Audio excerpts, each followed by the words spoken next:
Ano ang bansang may pinakamagagandang babae sa Europa? Una, ang bansang may pinakamaliit na bilang ng magagandang babae ay Belgium.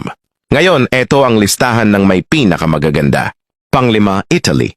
Mahilig ang mga Italyano sa kurba ng katawan at masiglang pananaw sa buhay.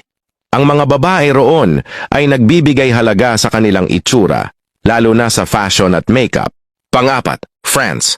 Ang mga babaeng Pranses ay may eleganteng at maselan na karisma. Mayroon silang natural na sense ng pagiging elegante at artistic na alindog, kaya't laging kinikilala bilang ilan sa pinakakaakit-akit sa Europa at sa buong mundo. Pangatlo, Sweden. Itinataguyod ng lipunang Suweko ang natural na ganda. Maraming kababaihan doon ang may maputing balat, blondeng buhok at preskong aura na kapansin-pansin sa karamihan. Pangalawa, Russia. Ang mga babaeng Ruso ay matangkad at may malalim na facial features, dahilan kung bakit kabilang sila sa pinakamagaganda sa buong Europa. Unang pwesto, Ukraine. Bago sabihin, sino sa tingin mo? Ang bansang nanguna ay kilala sa mga kababaihang silangang Europeo na matangkad, mapuputi, at pinahahalagahan ang natural na kagandahan. Kaya't ang bansang may pinakamagagandang babae sa Europa ay Ukraine. Ito ang bansa na may pinakamababang bilang ng mga lalaki sa buong mundo. Mas bihira pa kaysa ginto ang mga lalaki rito. Maligayang pagdating sa Latvia, isang tunay na kaharian ng mga babae sa tabi ng Baltic Sea. Kapag naglakad ka sa mga kalye, bihira kang makakakita ng lalaki. Puno ang bangketa ng magagandang babae, mapuputi ang kutis na parang lumabas mula sa fashion magazine at napakabait pa. Aalalahanin nila ang maliliit na bagay na sinabi mo. Gagawa ng mga sorpresa para sa'yo. Aalagaan ka kapag may sakit ka. At mananatili sa tabi mo kahit abala ka. Tunog paraiso ito para sa mga single na lalaki, pero para sa mga lokal na babae, nakakadurog ng puso. Dahil kakaunti ang mga lalaki, pababa ng pababa ang pamantayan ng mga babae. May iba pa ngang nag-aalok ng bahay o kotse makahanap lang ng nobyo. Sa Latvia, kahit ang pangkaraniwang lalaki na may normal na trabaho ay pwedeng habulin ng ilang magagandang babae. May ilan pang lalaki na nakakapangasawa ng higit sa isa. Bakit? Dahil sa digmaan, maraming lalaki ang nawala noong mga nakaraang labanan at hindi na bumalik sa balanse ang populasyon. Ngayon, pinag-iisipan pa nga ng gobyerno kung dapat gawing legal ang poligamya para maresolba ang gender gap at krisis sa populasyon. Kaya ang tanong, kung nagkaroon ka ng pagkakataon pumunta sa Latvia, susubukan mo bang swertehin? Saan ka man tumingin, puro babae. Sobrang dami nila na parang nakaka-overwhelm. Kaya ang pagpapakasal ay napakahirap. Kapag ang isang babae ay naglakas loob na humingi ng bride price, dote, wala nang gustong lumapit sa kanya. Sa lugar na ito, 80% ng populasyon ay pawang mga babae kaya matindi ang kompetisyon. May mga babae pang ang handang magbayad, makapag-asawa lang. Kung sino ang mas malaki ang alok at mas nagpapakita ng pagiging masunurin, siya ang may mas malaking tsansa. Bata pa lang, tinuturuan na ang mga dalaga ng gawaing bahay at kung paano mag-ayos ng sarili, lahat para makaakit ng lalaki at makapag-asawa ng maaga. May iba na umaabot sa puntong sinasakmal ang mga lalaki sa harap ng madla at dinadala pa uwi. Mukhang agresibo pero para sa marami, ito na lang ang natitirang opsyon. Maging ang lokal na pamahalaan ay nagtatagpa ng bride marketplace para tulungan ang mga babae na makahanap ng mapapangasawa.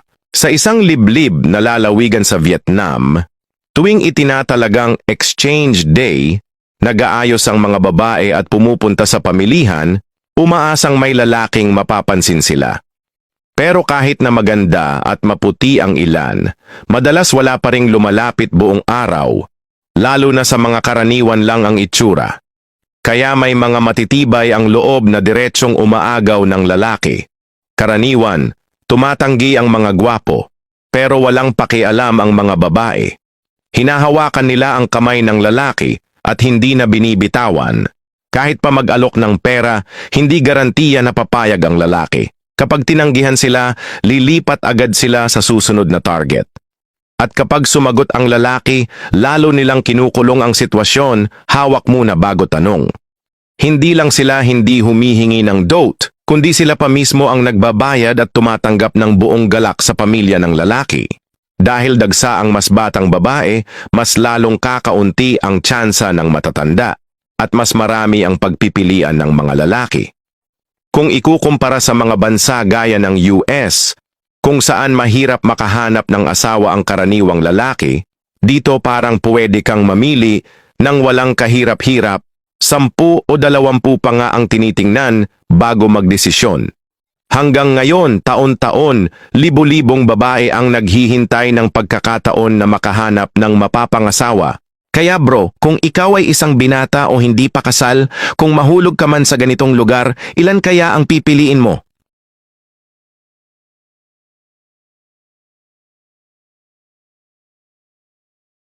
Alam mo ba kung paano talaga kinukulayan ang mga damit na suot mo?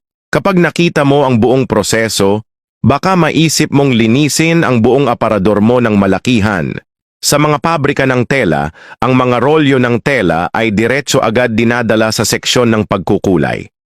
Para makatipid, nagbubuhos ang mga manggagawa ng mga sintetiko o artificial na chemical na pangkulay sa malalaking tangke. Ang mga pangkulay na ito ay matingkad, mabilis maabsorb, kumakapit ng husto, at halos hindi kumukupas. Pinakamagandang parte para sa mga pabrika, sobrang mura. Kapag binabad ang tela sa pangkulay, ilang minuto lang ang kailangan para magbago ang ordinaryong puti tungo sa makukulay na disenyo. Ang pula ay parang sili, ang asul ay parang dagat, at ang dilaw ay parang mga lemon. Talagang kaakit-akit, pero ang hindi mo nakikita ay ang panganib na nakatago sa likod ng mga magagandang kulay na ito. Kadalasan ang mga chemical na pangkulay ay may halong mabibigat na metal, allergens, at kahit mga sangkap na nagdudulot ng cancer. Kapag matagal mong sinuot, unti-unting sumisipsip ang mga toxin na ito papasok sa katawan mo sa pamamagitan ng balat. Pinakamagaan na kaso, makakakuha ka ng rashes o iritasyon. Pinakamasama, maaaring magdulot ito ng pangmatagalang sakit. At kapag underwear o anumang damit na malapit sa balat ang pinag-usapan, mas mataas ang panganib. Noong una, nahumaling ang mga tao sa makukulay na tela.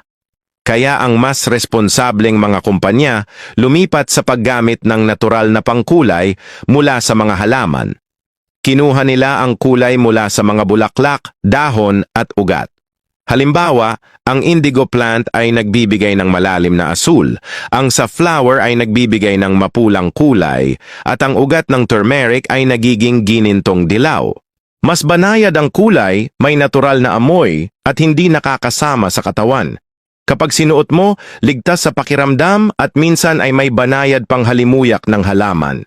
Pero ang problema, magastos gumawa ng natural na pangkulay.